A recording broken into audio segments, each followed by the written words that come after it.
Hola, ¿qué tal muchachos? Soy el profesor Cristian y hoy les tenía preparado entonces resolver este circuito eléctrico por el método de nodos y el método de mallas.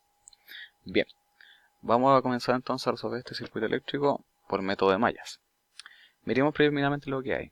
En este circuito hay tres mallas y donde podemos observar que hay en este lado una fuente corriente entre dos mallas, por lo que podemos indicar que ahí se encuentra una supermalla. Identificados entonces los elementos dentro del circuito, pasamos a asignar las corrientes en cada una de las tres mallas presentes en el circuito eléctrico, considerando las corrientes I1, I2 e I3 respectivamente. Tenemos que tener en consideración que siempre dentro de una supermalla van a salir dos ecuaciones, un LKB de la supermalla y un LKC. Vamos a partir entonces con el LKB de la supermalla, el cual relaciona las dos leyes de tensiones de Kirchhoff entre la malla 1 y la malla 2 dentro del circuito, en donde los elementos presentes en este caso serían la resistencia de 30 ohm, la resistencia de 100, la fuente de 30 volt y la fuente de tensión de 20 volt. Tenemos que considerar que la fuente de 30 volt, según la dirección de corriente impuesta, está provocando un aumento de tensión, al igual que la fuente de tensión de 20 volt, que también está provocando un aumento de tensión dentro del circuito eléctrico. Ahora entonces pasamos a generar y revisar el LKC de la supermalla. Para esto, como le había comentado en clase, tenemos que elegir un nodo, como ese que estoy indicando a continuación, que relacione directamente las dos mallas dentro de la supermalla. Aquí entonces lo que voy a considerar va a ser que la corriente I2 va a estar entrante al nodo y las dos corrientes salientes van a ser la corriente de 4 A y la corriente I1 dentro del circuito. Terminando el análisis de la supermalla, pasamos a revisar si nos falta alguna otra ecuación o alguna otra malla que tengamos que analizar dentro del circuito eléctrico. Tenemos que considerar entonces para este caso la última malla del circuito, que sería la malla número 3. Esta malla, la malla número 3, tiene tres elementos. Tiene una resistencia de 20 ohm y tiene una resistencia de 30, la cual se relaciona con la malla 1, y la resistencia de 100, que se relaciona con la malla número 2. Pasamos entonces ahí a escribir cada una de las ecuaciones, relacionando las corrientes que están circulantes entre cada uno de estos elementos pasivos. Esta ecuación va a quedar directamente igualada a 0, porque ahí, según como tenemos considerado, hay solamente caída de tensión.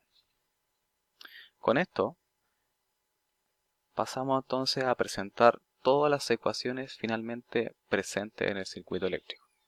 Estas ecuaciones serían entonces tres: dos de la supermalla y una de la tercera malla que estaba presente en el circuito eléctrico.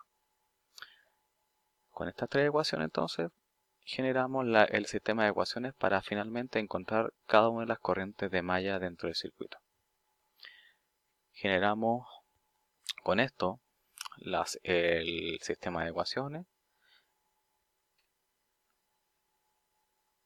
de 3×3, como estoy escribiendo, entre cada uno de ellos, y con esto encontrar las tres corrientes de malla. Cabe señalar que si nos sale una corriente con valor negativo, recordemos que, como había dicho en clase, no es que esté malo, sino que la dirección de corriente que nosotros impusimos es distinta de cómo se comporta realmente el circuito eléctrico. Recordemos entonces que el análisis de malla se basa en supuestos de corrientes o direcciones de corriente que están circulantes en cada una de las mallas. Por lo tanto, pueden ocurrir estos casos. Bien, con esto ya ahí, como ustedes ven, ya tenemos planteado el sistema de ecuaciones de 3×3. Y aquí les dejo cómo plantear la matriz para poder pasar a la calculadora si ustedes la quieren presentar en una de las calculadoras que les recomendé que utilizaran, que puede ser la Casio o la Texas Instrument. ¿Ya? Ahí entonces les dejo planteado el sistema de ecuaciones. Al lado están todas las constantes dentro del sistema de ecuaciones, otro lado las variables y el otro lado resultados.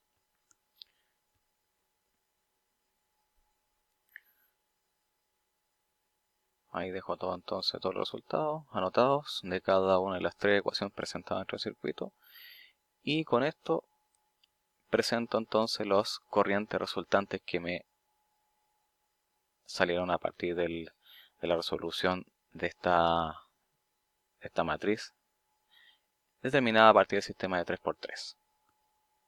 La primera corriente que fue determinada sería I1 igual a menos 0.19 amperes. La corriente I2 a 3,8 amperes y la corriente I3